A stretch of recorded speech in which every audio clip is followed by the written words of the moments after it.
আমি প্রবাসী ব্যাংক থেকে লোন নিয়ে বিল্ডিং করতে চাই, এটা করা যাবে কিনা? বিষয়টা আমার জানা খুব দরকার।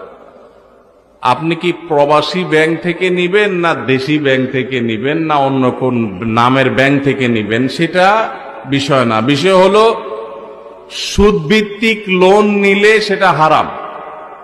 কোন ব্যাংক থেকে নিচ্ছেন সেটা ম্যাটার না। ব্যাংক থেকে যদি সুদভিত্তিক লোন নেন সেটা কি হারাম। আপনি বাড়ি করার জন্য সুদভিত্তিক লোন নেই, সেটা হারাম হবে। প্রয়োজনে আপনি ভাড়া বাড়িতে থাকবেন, কুড়ের ঘরে থাকবেন, কিন্তু হারামে জড়াবেন না। আল্লাহ আমাদেরকে বুঝদান করুক। বেশিরভাগ গ্রামে শহরে এখন মানুষ কথায় কথায় সুদের কারবার করে। সুদ যে কত ভয়াবহ!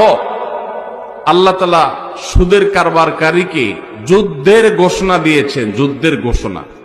ফাআযানু বিহারবিন মিনাল্লাহি ওয়া রাসূলি, ভয়ঙ্কর ব্যাপার। কিন্তু গোটা পৃথিবীর অর্থনীতি দাঁড়িয়ে আছে সুদের উপরে। অনেক দীর্ঘ আলোচনা দরকার, আমার হাতে সময় নাই।